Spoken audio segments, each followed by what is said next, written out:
नमस्कार. श्री स्वामी समर्थ. 2 दिवसापूर्वीच अक्कलकोट, गाणगापूर व तुळजापूर या तिन्ही ठिकाणचं दर्शन घेऊन आलो. खूप चांगलं वाटलं. परंतु 2015 मध्ये जे अक्कलकोट व गाणगापूर मी पाहिलं होतं ते आता पूर्णपणे बदललेलं आहे. दत्तात्रयांची व स्वामींची प्रसिद्धी एवढी झालेली आहे की अगदी सगळ्या ठिकाणाहून लोक तिथे येतात. परंतु जी प्रसन्नता किंवा जी शांतता अक्कलकोटला मला 2015 मध्ये जाणवली होती ती मात्र यावेळेला जाणवली नाही. कारण तिथे चालत असलेले गैरव्यवहार. जर तुम्हाला स्वामींचं दर्शन घ्यायचं असेल, जर तुम्हाला स्वामींचं दर्शन गाभाऱ्यातून घ्यायचं असेल, तर तुम्हाला 1,500, 2,000 किंवा ती लोक सांगतील तेवढे पैसे तुम्हाला द्यावे लागतील. नाहीतर तुम्हाला 4-5 तास लाईनमध्ये उभं राहून त्यांचं दर्शन मिळेल आणि तेही दुरून.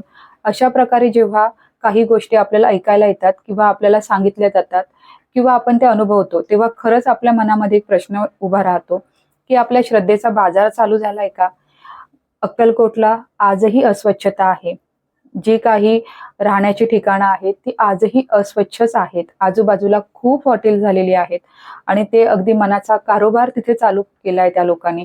ते सांगतील तेवढे पैसे आपल्याला तिथे द्यावे लागतात. कारण भक्त निवासमध्ये एवढी अस्वच्छता आहे की आपण तिथे नाही राहू शकत.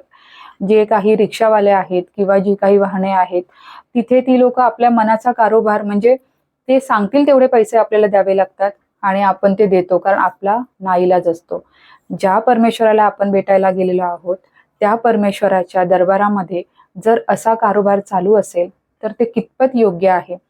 जेव्हा स्वामी हयात होते तेव्हा सुंदराबाई नावाची त्यांची एक भक्त होती जी स्वामींची सेवा करायची व सुंदराबाईंच्या इच्छेविरुद्ध कोणालाही स्वामींचं दर्शन घेता येत नसे.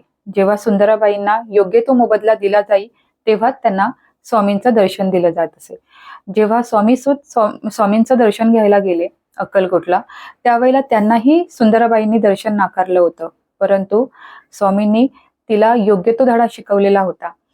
तर ही जी परिस्थिती आहे ना ती अक्कलकोटला यावेळेला मी अनुभवली की लोक एवढ्या दुरून येत आहेत, एवढ्या लांब रांगेमध्ये उभी राहत आहेत, तरीही स्वामींचं दर्शन त्यांना होत नाहीये.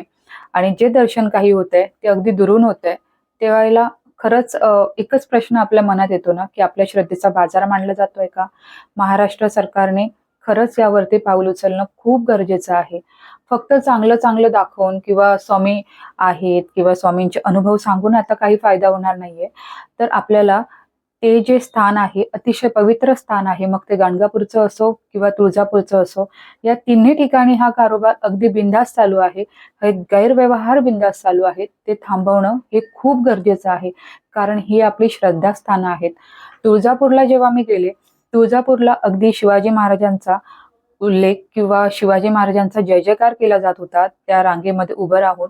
आणि त्या रांगेमध्ये काही लोक, काही पुजारी येत होते व सांगत होते की तुम्ही 600 रुपये द्या किंवा प्रत्येक माणसाला 500 रुपये द्या, मग आम्ही तुम्हाला तुळजाभवानी आईचं दर्शन गाभाऱ्यातून करायला देऊ.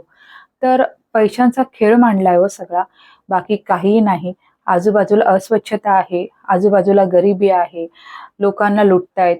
एक समाज श्रीमंत होत चाललाय, दुसरी लोक अगदी पैसे देत आहेत कारण आपण एवढ्या दुरून आलेलो असतो आणि देवाचं आपल्याला दर्शन हवं असं प्रत्येकाला वाटत असतं. कारण प्रत्येक दिवशी जाणाऱ्यांपैकी आपण नाही ना, तर वर्षातून एकदाच आपण जातो. तर हा जो कुठे बाजार मांडलाय ना तो थांबणं खूप गरजेचं आहे. त्यामुळे या ज्या गोष्टी आहेत त्या समाजासमोर येणं किंवा आपण बोलणं हे खूप गरजेचं आहे. त्याच वेळेला हा समाज जागृत होईल. त्यांना त्यांच्या बापाची शिक्षा ही नक्कीच मिळेल. कारण जे आमचे एक दादा होते तिथलेच राहणारे, खूप चांगली माणसंही आम्हाला मिळाली ज्याने आम्हाला सांगितलं की हे जे काही चालू आहे ना ते अगदी 7 पिढ्यांपर्यंत त्यांच्या चालू राहील कारण स्वामींचा तसा आशीर्वाद आहे. परंतु एक वेळ अशी येईल की हे सगळं संपेल आणि त्यानंतर मात्र त्यांची अशा प्रकारे अवस्था चालू होईल की आपण ती विचारही केलेला नाहीये.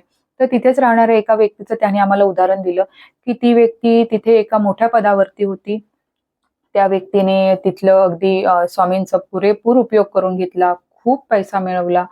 अगदी तिने त्या व्यक्तीने, जी कोण व्यक्ती होती तिने सगळीकडे जमिनी वगैरे घेतल्या, एवढी प्रॉपर्टी घेऊन ठेवली की म्हणजे मोजता न येईल एवढी प्रॉपर्टी त्या व्यक्तीने घेऊन ठेवली. परंतु आज ती व्यक्ती एकटी आहे. आज त्या व्यक्तीला मूलबाळ नाही. आज ती व्यक्ती अगदी व्यसनाधीन झालेली आहे. म्हणजे सर्व असूनही त्याचा उपभोग किंवा आपण ज्या काही चुकीच्या गोष्टी करतोय त्या गोष्टी आपल्याला आज चांगल्या वाटत असतील, परंतु उद्या आपण पाहिलेला नाही किंवा उद्या काय होईल हे आपल्याला माहिती नाहीये. तिथे जे काही स्वामींची सेवा करण्यासाठी जी लोक असतात गाभाऱ्यामध्ये, ते लोक तर सर्रास आपल्या मागे येतात व आपल्याला सांगतात की आम्ही स्वामींचे सेवेकरी आहोत, तुमच्या इच्छेनुसार तुम्ही काही पैसे देऊ शकता तर देऊ शकता आम्हाला. अरे बाबांनो, तुम्ही तिथे स्वामींची सेवा करण्यासाठी आहात म्हणजे तुमचं किती भाग्य थोर आहे. कारण ज्या गोष्टीसाठी आम्हाला एवढ्या दुरून यावं लागतं किंवा जी गोष्ट आमच्या नशिबात नाही, ती गोष्ट तुमच्या नशिबात आहे की तुम्ही त्यांच्या पायाजवळ बसून त्यांची दिवस रात्र सेवा करू शकताय. आणि त्यासाठी जर तुम्ही येणाऱ्या लोकांकडून पैसे मागत असाल तर तुमचं दुर्भाग्य हे खूप मोठं आहे.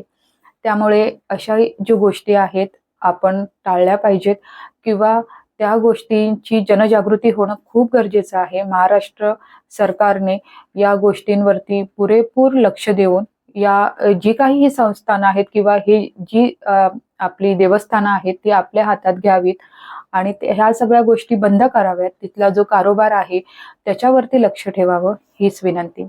धन्यवाद. श्री स्वामी समर्थ.